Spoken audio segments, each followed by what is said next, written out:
एक तरफ हमारे हिंदू मंदिर जिनके ऊपर सरकारों का कब्जा है, तो क्या ये सेकुलर है? और मैं तो ये कहता हूँ कि आने वाला समय ज़्यादा दूर नहीं है जब पाकिस्तान का नाम भारत पुत्र रखने में भी कोई संकोच नहीं होना चाहिए। बाबर रोड है, अकबर रोड है, औरंगजेब रोड है, तुगलक रोड है, इन सब का नाम चेंज होके शहीद भगत सिंह और हमारे भीमराव अम्बेडकर जो हमारे देश के क्रांतिकारी थे, देश के शहीद थे, देश के महानायक थे, उनके नाम पे रोड होना चाहिए। हम किसी आक्रमणकारियों के नाम पे इस देश का तुगलकीकरण नहीं करना चाहेंगे, ना ही मुगलीकरण करना चाहते। ईसाई मिशनरियों के चर्चों पर क्यों नहीं है हस्तक्षेप, केवल हिंदुओं के मंदिरों पर हस्तक्षेप? इसीलिए कि हम सेकुलर हैं? नहीं बाबा नहीं, ये गलत फहमी है। आज भारत के लोग अपनी पीढ़ी को साथ लेके चलना ही नहीं, अपनी पीढ़ी की विरासत को तय करने का संकल्प उठा चुके हैं, जिसका नाम है हिंदू राष्ट्र। और हिंदू राष्ट्र केवल संकल्प नहीं, ये हर भारतीयों का अधिकार है। विश्व के अंदर अगर मुस्लिम राष्ट्र हैं, विश्व के अंदर अगर ईसाई कंट्री है, तो भारत के अंदर रहने वाला हर हिंदू राष्ट्र का हकदार है और वो रहेगा, और उसके हक को कोई छीन नहीं सकता। कि रामलला हम आएंगे, मंदिर वहीं बनाएंगे। और आज हम कहते हैं कि रामलला हम आएंगे और मंदिर के शीर्ष पर ध्वजा फहराकर हिंदू राष्ट्र का जयकारा उद्घोष लगाएंगे कि भारत हिंदू राष्ट्र की ओर बढ़ चुका है।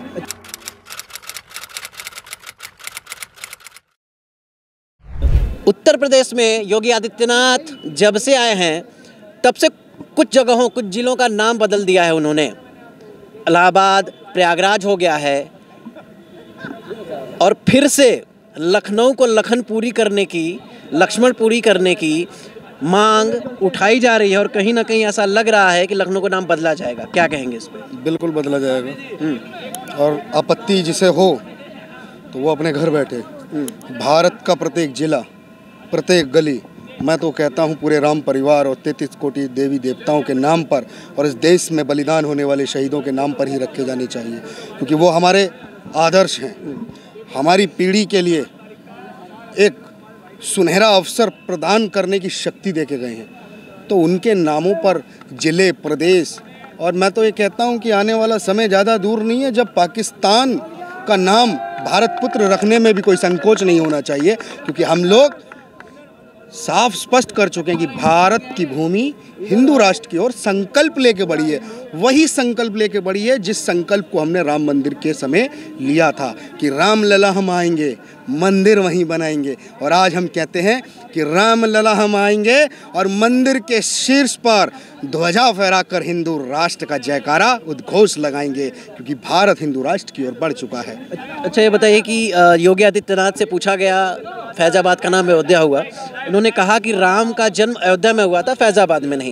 लेकिन हमारी कुछ लोगों से बात हो रही थी, उन्होंने कहा कि जो नाम बदले गए हैं, क्योंकि हमारा देश सेकुलरिज्म है, तमाम चीज़ें हैं और नाम को नहीं बदलना चाहिए।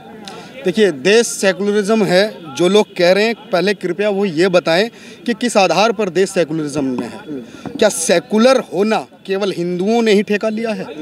क्या अगर सेकुलर भारत है तो सभी मजहब पंथ जो भारत में रहते हैं वो सेकुलर क्यों नहीं है? एक तरफ भारत के हिंदुओं को सेकुलर बोल के आप लोग उन्हें उनके राष्ट्र और उनको ग्रंथों से दूर करने का काम कर रहे हैं। एक तरफ तो आर्टिकल 30 और 30 ये लगाकर मजहब पंथ की शिक्षाओं को देने का बढ़ावा दे रहे हैं। एक तरफ हमारे हिंदू मंदिर जिनके ऊपर सरकारों का कब्जा है, तो क्या ये सेकुलर है? अगर भारत सेकुलर है तो मस्जिद पे भारत की सरकार का क्यों नहीं है हस्तक्षेप? ईसाई मिशनरियों के चर्चों पर क्यों नहीं है हस्तक्षेप? केवल हिंदुओं के मंदिरों पर हस्तक्षेप? इसीलिए कि हम सेकुलर हैं? नहीं बाबा नहीं, ये गलत फहमी है आपकी और इस देश की। हम ना सेकुलर कभी थे, ना कभी हम सेकुलर होंगे। क्यों?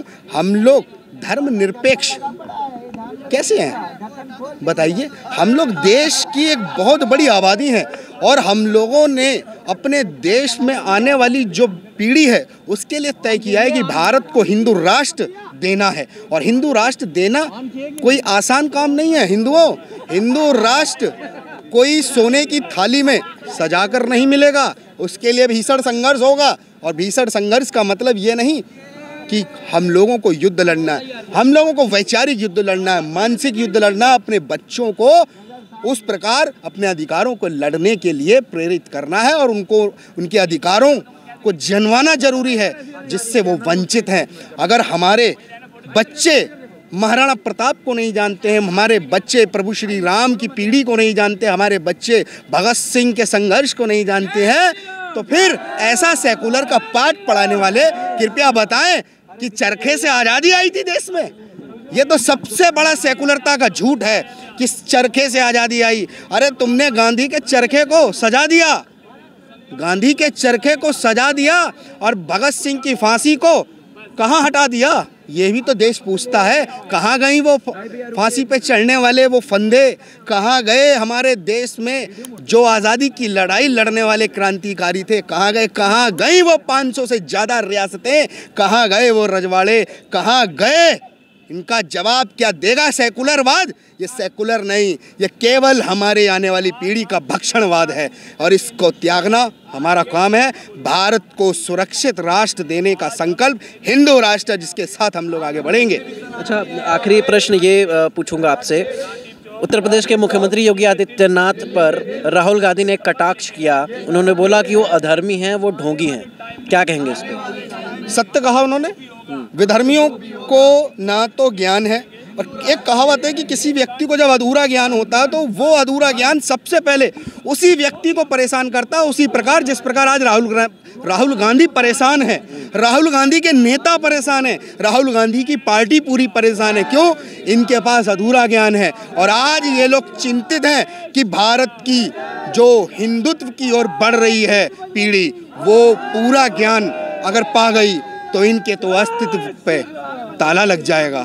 आज भारत के लोग अपनी पीढ़ी को साथ लेके चलना ही नहीं, अपनी पीढ़ी की विरासत को तय करने का संकल्प उठा चुके हैं जिसका नाम है हिंदू राष्ट्र। और हिंदू राष्ट्र केवल संकल्प नहीं, ये हर भारतीयों का अधिकार है। विश्व के अंदर अगर मुस्लिम राष्ट्र हैं, विश्व के अंदर अगर ईसाई कंट्री है, तो भारत के अंदर रहने वाला हर हिंदू राष्ट्र का हकदार है और वो रहेगा और उसके हक को कोई छीन नहीं सकता। बहुत बहुत धन्यवाद आपका अमित जी।